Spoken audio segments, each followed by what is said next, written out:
यहाँ पे जो सबसे ज्वलंत मुद्दा है वो है कैंसर।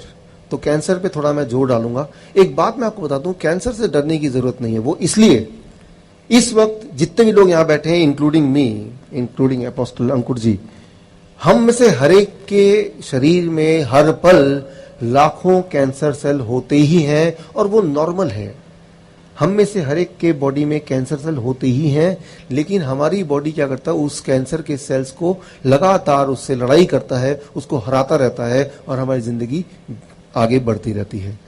अगर कैंसर का टेस्ट कराएंगे, नॉर्मली हम कराते नहीं हैं, तो ऐसा कोई नहीं मिलने वाला जिसके अंदर कैंसर सेल नहीं होंगे, राइट। तो कैंसर से डरने की जरूरत नहीं है, क्योंकि कैंसर तो हमारे बॉडी में हर एक में है, सिर्फ उन्हीं के बॉडी में नहीं होगा जो डेड बॉडी है। जब डेड होते हैं, सारे सेल्स डेड हो जाते हैं, तो कैंसर सेल भी डेड हो जाएंगे, that is the only thing.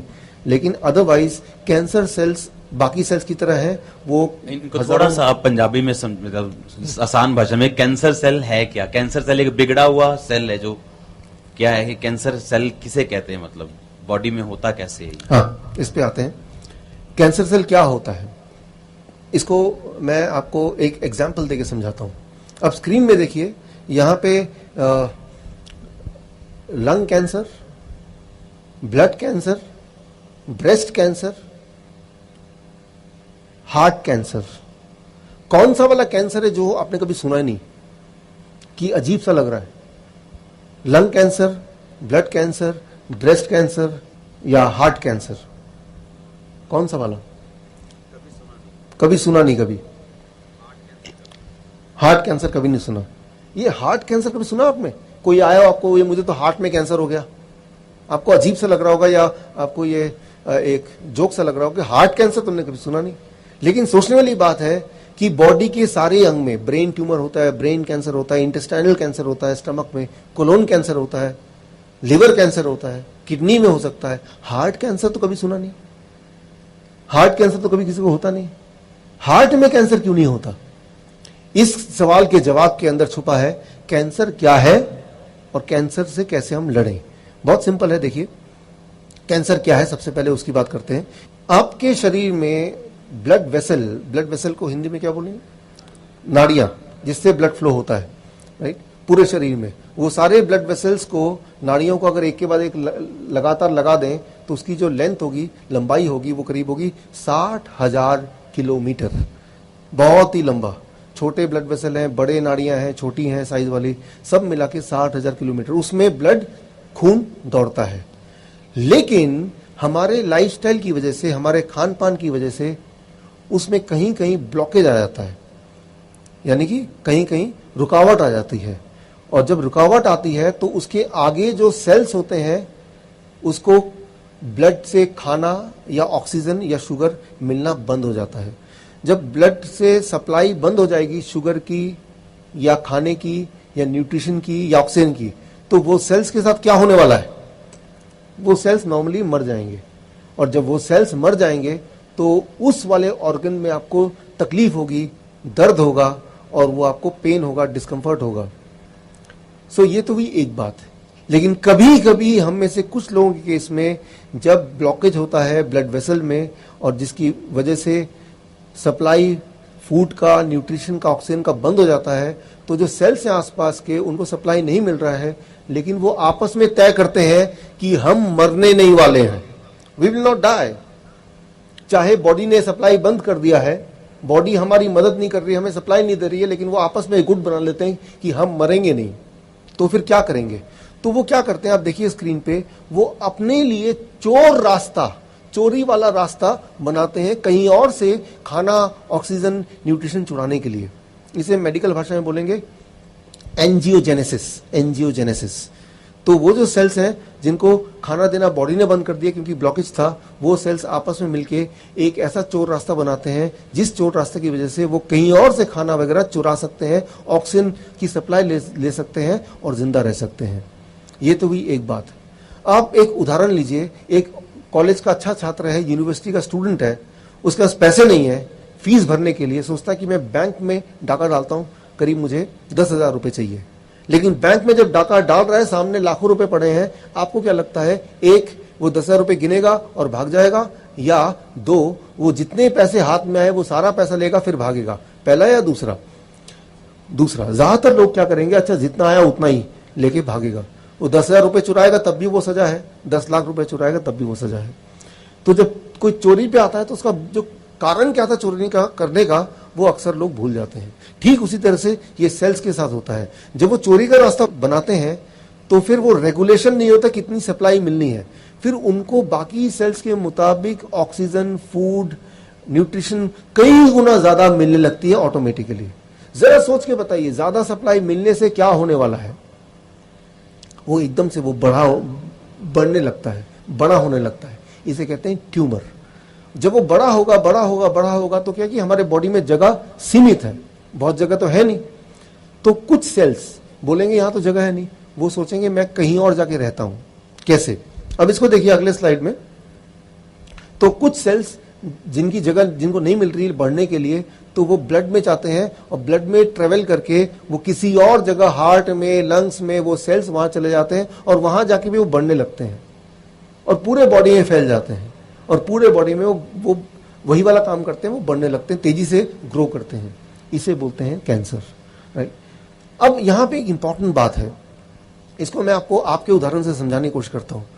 मान लीजिए मेरा एक दोस्त आपके घर आ रहा है और वो आपके घर पहुंचा, राइट। आप और हम एक दूसरे के बहुत अच्छे दोस्त हैं और वो जालंधर आया और नॉक किया, आपने दरवाजा खोला, उसने बोला कि मैं डॉक्टर साहब का दोस्त हूं और आज यहीं रुकना है, लेकिन आपको पता नहीं कि वो मेरा दोस्त है कि नहीं। तो आप क्या करेंगे? आप बोलेंगे आइए बैठिए, लेकिन तब आप चुपके से फोन मिलाएंगे मुझे, डॉक्टर साहब एक आदमी आया है, वो आपका नाम ले रहा है, क्या इसे अंदर आने दूं? तो मैं बोलूंगा हाँ मेरा दोस्त है, इसको अंदर आने दो। तो कंफर्म हो गया, वो रह सकता है। ये क्या है? Signalling system. आपने सिग्नल भेजा कि ये सही है कि गलत है, मैंने उसको कंफर्म किया, हाँ ये ठीक आदमी है, चोर नहीं है, इसको घर में रुकवा सकते हैं। ये तो हुई एक बात। अब इमेजिन कीजिए अचानक आपके घर में सुबह सुबह एक नॉक करता है कोई आदमी और जब खोलते हैं तो बोलते हैं भाई डॉक्टर साहब ने मुझे भेजा है और आज यहीं रुकना चाहता हूं, और आप उसको बोलते हैं बैठिए और फोन लगाते हैं, लेकिन फोन का सिग्नल नहीं मिलता है। अब आप क्या करेंगे? उसको भगा देंगे या बोलेंगे आप बैठिए? अब तो कंफ्यूज हैं आप, सोचेंगे भगा देंगे और डॉक्टर साहब का दोस्त हुआ तो कितनी बुरी बात है। फिर सोचते हैं अगर मैं रख लूं इसको यहीं पे और ये चोर निकला, क्योंकि कंफर्मेशन तो हो नहीं पा रही है, तो भी बड़ी दिक्कत है। तो बहुत सोचने के बाद हम में से ज्यादातर लोग क्या करने वाले हैं? उसको घर पे रखने वाले हैं। लेकिन क्या हुआ? वो मोबाइल का सिग्नल नहीं मिल रहा है जिसका उसको फायदा मिल गया। ठीक उसी तरह से जब भी ये जो सेल्स हैं वो ट्यूमर वाले सेल हैं जो बड़ी तेजी से ग्रो करते हैं, वो ब्लड के थ्रू किसी और ऑर्गन में जाके वो वहां जाके पनाह लेने की कोशिश करते हैं, तो कोई और ऑर्गन उसको एक्सेप्ट नहीं करता है। पहले वो सिग्नल भेजता है मोबाइल से जहां से वो आया था, क्या इसको अंदर ले लूं? तो वहां सिग्नल आएगा नहीं मत लेना, ये तो ट्यूमर है भाई, यहां आके भी ये बड़ा तंग करेगा क्योंकि यहां भी तंग कर रहा था वो। तो इसका मतलब कैंसर वो फैल नहीं सकता क्योंकि सिग्नलिंग सिस्टम ठीक है। हम में से ज्यादातर लोगों की सिग्नलिंग सिस्टम ठीक है, इसीलिए वो कैंसर फैलता नहीं। कैंसर हम सबके बॉडी में है, जिंदगी भर रहेगा, लेकिन वो फैलेगा नहीं। लेकिन कुछ केसेस में हम में से कुछ लोगों में वो सिग्नलिंग सिस्टम फेल हो गया, तो फिर ऑर्गन ने पूछा सिग्नल करके कि ये जो ट्यूमर का सेल है, ये सेल जो नया आया है इसको ले लूं, लेकिन सिग्नलिंग सिस्टम फेल हो गया और वो जाके वहां पे बस गया। तो ट्यूमर बॉडी के हर सेल में फैलने लगी, इसे हम बोलते हैं कैंसर। सो कैंसर का मतलब क्या है? सिग्नलिंग सिस्टम फेल अगर हो जाए बॉडी की आपस की जो कम्युनिकेशन है अगर वो बंद हो जाएगा या वो ठीक से नहीं होगा, उसे बोलते हैं कैंसर। यानी कि तब कैंसर फैल गया, कंट्रोल में नहीं है, राइट। अच्छा, तो अब एक इंपॉर्टेंट क्वेश्चन आएगा, क्या करना होगा? कुछ ऐसा कीजिए कि सिग्नलिंग सिस्टम ठीक कर दीजिए। ठीक हो जाएगा तो फिर क्या होगा? ठीक होते ही इमेजिन कीजिए वो जो आदमी है आपने अपने घर में बिठाया, आपने मुझे फोन लगाया, मेरा फोन लगा नहीं, सिग्नलिंग सिस्टम ठीक नहीं था, लेकिन यहां बैठा और आप नजर रखे हुए हैं इस आदमी पे और लगातार फोन मिलाने की कोशिश कर रहे हैं। एक दिन के बाद सिग्नलिंग सिस्टम ठीक हो गया। अब मैंने बताया अरे भाई वो आदमी जो है ना वो चोर है, भगाओ वहां से। तो एक दिन में बहुत ज्यादा नुकसान तो नहीं किया उसने, लेकिन एक दिन के बाद सिग्नलिंग सिस्टम ठीक हो गया तो आपने कुछ ना कुछ करके उसको भगा दिया। ठीक उसी तरह से कैंसर सेल काम करता है। अगर हम अपने बॉडी का सिग्नलिंग सिस्टम को ठीक कर लें, कितना भी बड़ा कैंसर क्यों ना हो, उसको भागना ही भागना है, वो रह नहीं सकता। Thank you.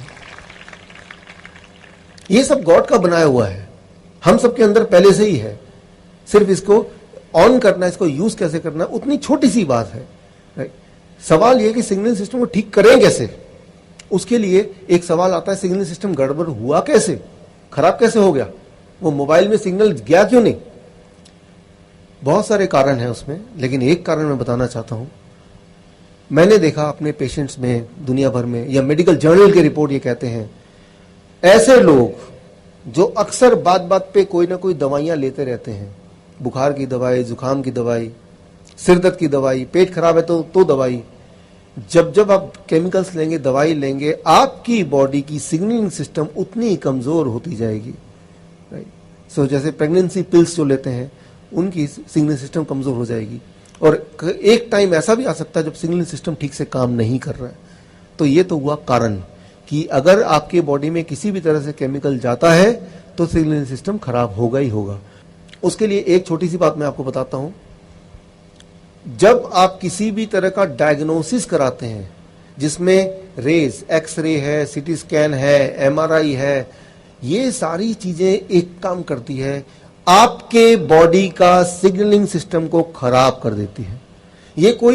ये हर एक को पता है, कोई भी मेडिकल की फील्ड में कोई भी होगा ना, उससे पूछेंगे तो बोलेगा हाँ ये तो बड़े नॉर्मल बात है। अगर आप 2 बार से ज्यादा एमआरआई कराएंगे, एक्सरे कराएंगे, सीटी स्कैन कराएंगे, तो वो आपके बॉडी का सिग्नलिंग सिस्टम खराब कर देगा। इसीलिए हमेशा मैं अपने पेशेंट्स को बोलता हूं, आप डायग्नोसिस के चक्कर में मत पड़िए। आप डायग्नोसिस करने जाएंगे, सिग्नलिंग सिस्टम खराब हो जाएगा तो एक और बीमारी घर लेके आएंगे, और ये अक्सर देखा गया है। इसीलिए वो होता है एनुअल चेकअप कराना है। यूं ही साल में एक बार तो सारा चेकअप होना ही चाहिए। साल में एक बार सारा चेकअप होने से सिर्फ एक ही इंसान को फायदा होता है, वो जो चेकअप कर रहा है, पेशेंट को कोई फायदा नहीं होने वाला, राइट। तो पेशेंट, आप देखिए यहाँ पे रिपोर्ट ये कहती है 22% मोर कैंसर इन द पेशेंट जो मेमोग्राम स्क्रीनिंग कराते हैं। तो किसी भी तरह का कैंसर की स्क्रीनिंग कराने की जरूरत नहीं है। अगर कैंसर है भी तो स्क्रीनिंग उसकी स्पीड को और बढ़ा देता है, क्योंकि कोई भी स्क्रीनिंग, कोई भी डायग्नोसिस, कैंसर का डायग्नोसिस, चाहे वो बायोप्सी की बात करें या कोई एमआरआई की बात करें, वो सारी डायग्नोसिस एक चीज करती है, आपके सिग्नलिंग सिस्टम को वो स्विच ऑफ करने का काम करती है, खराब करने का काम करती है। तो क्यों आप अपने सिग्नलिंग सिस्टम को खराब करना चाहते हैं जो पहले से ही बहुत नाजुक हालत में है। ये आपको ध्यान रखना है। जब भी आप किसी डायग्नोसिस करने जाएंगे, अगर कोई बोलता है मैं आपके खून का एक बूंद ले लूंगा फिर डायग्नोस कर दूंगा, वो अलग बात है, उसमें कुछ ज्यादा खतरा नहीं है। लेकिन एक्सरे करेंगे, एमआरआई करेंगे, सीटी स्कैन करेंगे, बायोप्सी लेंगे, ये सारी चीजें सिग्नलिंग सिस्टम को खराब कर देती है। मैं एक छोटा सा उदाहरण देता हूं आपको समझाने के लिए। इमेजिन कीजिए कि किसी एक पेशेंट का कोई एक ट्यूमर है, वो ट्यूमर है, वो साइज में इतना सा है।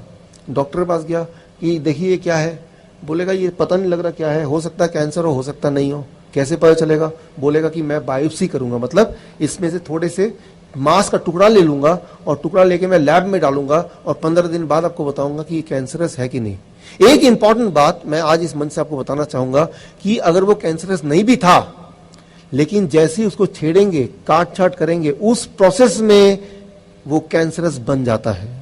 Try to understand, right. Cancerous था नहीं, लेकिन छेड़ेंगे तो वो कैंसर बन जाएगा। ये प्रवृत्ति है, किसी भी ट्यूमर की प्रवृत्ति है। उसको छेड़ेंगे, उसे काटेंगे तो इमीडिएटली वो कैंसर के रूप में चेंज हो जाता है। तो कभी भी उसको छेड़ना नहीं है, उसमें काटने के लिए किसी को अनुमति नहीं देनी है। बायोप्सी करेंगे क्या जान के, राइट। दो ही चीज हो सकती है, तो कैंसरस सेल होगा या कैंसरस नहीं होगा। अगर तो है तो उसका सोल्यूशन क्या है मैं आपको देने ही वाला हूं, और अगर तो नहीं है तो क्यों आप पंगा ले रहे हैं, क्यों आप उसको छेड़ने की कोशिश कर रहे हैं। डायग्नोसिस की एक बड़ी इंटरेस्टिंग बात है कैंसर के केस में। यहाँ पे कैंसर के बारे में थोड़ी जानकारी लेनी आपके लिए जरूरी है। थोड़ा टेक्निकल सब्जेक्ट है, लेकिन समझने की कोशिश कीजिए, आपके काम आएगा, आपके आसपास कैंसर के और भी पेशेंट उनके काम आएगा। देखिए, अक्सर भारत में या किसी भी देश में ये होता है कि पहले डायग्नोस करा लो तो उस कैंसर के पेशेंट के जिंदा रहने के चांसेस ज्यादा हैं, कैंसर का सक्सेसफुल इलाज होने के चांसेस ज्यादा हैं।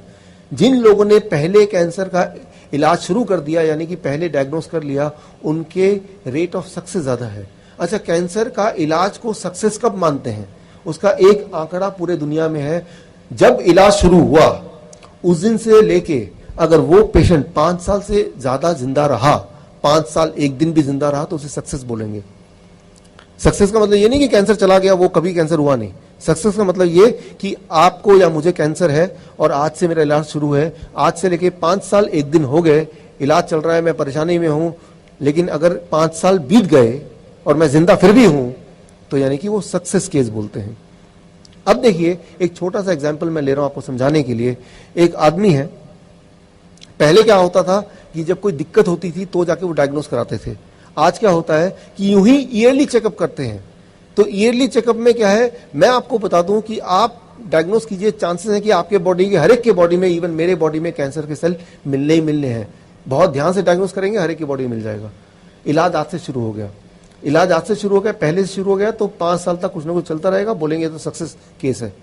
जबकि किसी को कैंसर है भी पहले के टाइम पे, आज से 10 साल पहले, तो मान लीजिए एक इंसान है, उसकी उम्र है 86 साल का, राइट, और 86 साल के में उसको पेट में दर्द होता है। अब वो डायग्नोसिस करने जाता है और इलाज अब शुरू होता है, और 90 साल की उम्र में वो मारा जाता है, तो ये फेलियर हो गया। लेकिन आज के केस में कि वो 2 साल पहले ही डायग्नोस करने चला गया, जब कोई तकलीफ भी नहीं थी, तो 2 साल पहले से इलाज करना शुरू हो गया, अब भी वो 90 की एज में मरा, तो इसको सक्सेस बोलेंगे। क्योंकि कितने साल जिया, अब 6 साल जिया, 6 ईयर्स, तो बोलेंगे देखो सक्सेसफुल केस है। जबकि दोनों केसेस में उसका जो लेंथ ऑफ लाइफ है वो सेम रहा। तो मैं यही बोलता हूं हमेशा पेशेंट को कि आपको डायग्नोसिस कराने की जल्दी नहीं करनी, डायग्नोसिस पे ध्यान नहीं देना, सोल्यूशन पे ध्यान दीजिए, क्या करें कि उसको हम सॉल्व करें। एक बात सिंपल याद रखिए दिमाग में, अगर किसी के बॉडी में कैंसर सेल है तो वो सिर्फ एक जगह नहीं है, वो पूरे बॉडी में फैल चुका है। एक जगह ज्यादा है तो वहां ज्यादा और जल्दी दिखाई दे रहा है। अगर उसको इलाज करने लगेंगे सर्जरी से, रेडियोथेरेपी से, तब तक थोड़े दिन बाद बाकी जगह दिखाई देगा, तीसरी जगह दिखाई देगा, चौथी जगह दिखाई देगा, आप उस उलझन में पड़ जाएंगे। कोई ऐसा काम करना चाहिए कि सब के सब कैंसर सेल एक ही बारी में खत्म हो जाए। उसके लिए जो मॉडर्न साइंस है, आज का साइंस, एक टेक्निक उन्होंने निकाली है, वो आपको बताता हूं, जो घर बैठ के आप सब कर सकते हैं। उसके लिए